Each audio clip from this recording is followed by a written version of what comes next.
ओ अदा जरा मोबाइल देते क्या, जरा दोस्त को फोन लगाने का, मेरा डेट हो गया था, तुरंत देता.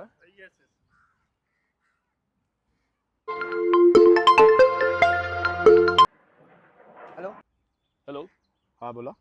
नमस्कार, प्रसाद का? हा बोलतोय. ऍक्च्युली काय झालं माहिती का, माझ्या अकाउंटवर तुम्हाला 1 लाख रुपये माझ्याकडनं शेअर झाले, तर प्लीज तेवढे चेक करून मला देता का परत? 1 लाख रुपये? हो चेक करा ना. आयो. हो असं काय करता, एकदा चेक करा ना तुम्ही. चेक केलं, माझ्या अकाउंटला फक्त 3500 रुपये. प्रसाद, अरे प्रेम बोलतोय, ते 3500 मधले तेवढे मला 2000 रुपये पाठव ना. त्या माईला. अरे लय अडकलोय, अरे प्लीज पाठव ना, लय कडके, लय अडकलोय प्लीज. बरं ठीक आहे, थांब पाठवतो थांब. हा. चेक कर. आले आले आले. थँक्यू बरं का बाबा, तूच माझा खरा मित्र आहे. मी देतो तुला बरं का. हा लय मिळाले पैसे. चल ठेव फोन.